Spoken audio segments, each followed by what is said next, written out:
योगी आदित्यनाथ, श्री योगी आदित्यनाथ। अध्यक्ष महोदय, अध्यक्ष महोदय, माननीय श्री मुलायम सिंह जी ने अभी जो बात यहाँ पर कही है और मुझे अच्छा लगा कि लालू जी आज उनका समर्थन कर रहे हैं। प्रधानमंत्री के लिए भले ही उन्होंने समर्थन न किया हो, लेकिन आज समर्थन कर रहे हैं, पता नहीं किस बात के लिए। लेकिन मैं आपके माध्यम से पूरे सदन का ध्यान आकर्षित करना चाहता हूं उन मुद्दों की ओर जो आज भी सदन की मर्यादा के विरुद्ध यहां पर बातें हो रही हैं और किस प्रकार से गुमराह किया जा रहा पूरे देश को। अयोध्या में 3 प्रकार की परिक्रमाएं होती हैं, पंचकोसी, 14 कोसी और 84 कोसी।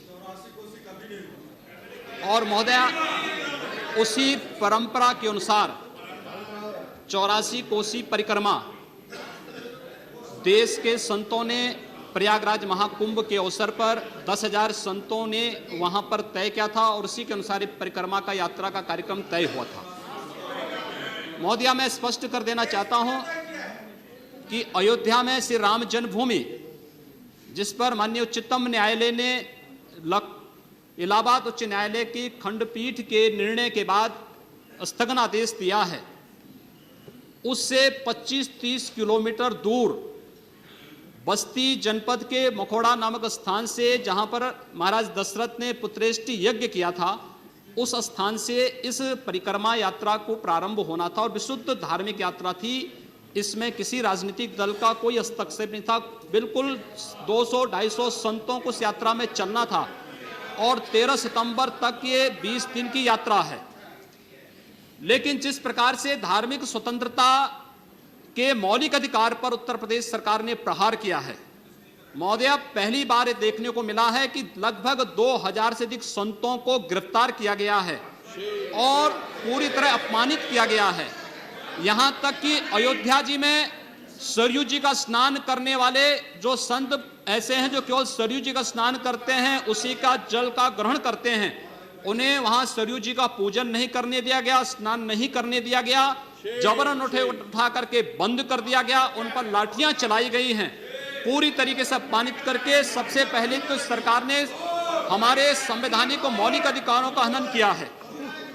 दूसरा, जहां तक स्थगन आदेश की बात है, मैं याद दिलाना चाहूंगा, इस देश के अंदर सेकुलरिज्म के नाम पर राजनीति करने वाले उन सभी दलों को 1994 में कांग्रेस नेतृत्व की ही सरकार ने सुप्रीम कोर्ट में एक शपथ पत्र दिया था और यह कहा था कि अगर तय हो जाएगा कि अयोध्या में विवादित तो जो ढांचा था वह ढांचा किसी हिंदू मंदिर या स्मारक को तोड़ करके बनाया गया है तो हिंदू भावनाओं के अनुरूप कार्य होगा।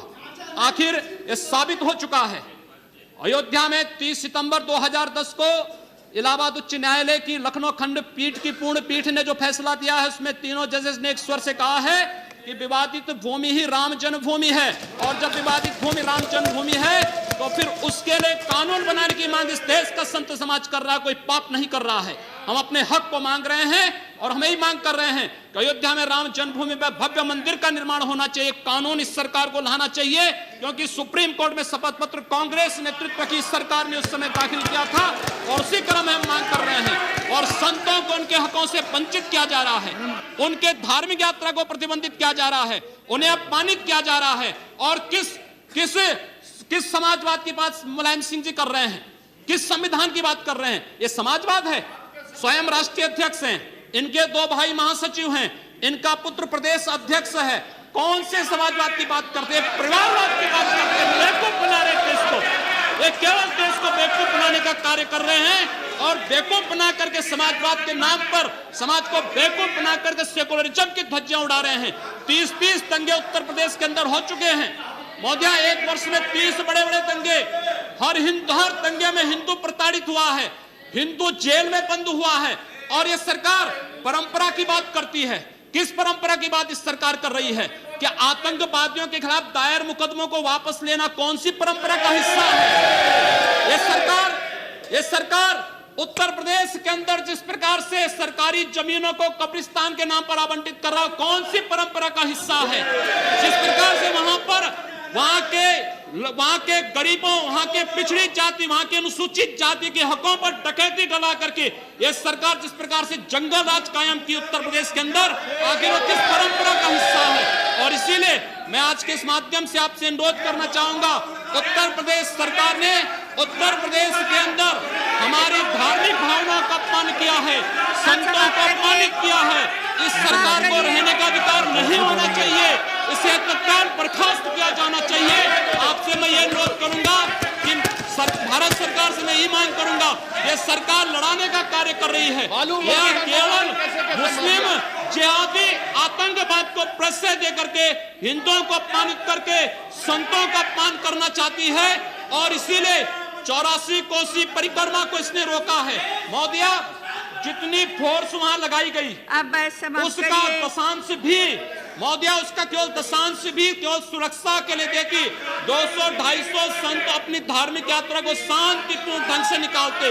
इस सरकार ने यात्रा पर रोक लगा करके उत्तर प्रदेश के अंदर 10 करोड़ लोगों को पीड़ित किया है, अपमानित किया है, उनको परेशान किया है। और यही नहीं, यह सरकार लगातार हिंदुओं को अपमानित करने का कार्य कर रही है। और इसीलिए मैं आपके माध्यम से अनुरोध करूंगा, इस सरकार को रहने का कोई अधिकार नहीं, इसे बर्खास्त किया जाना चाहिए।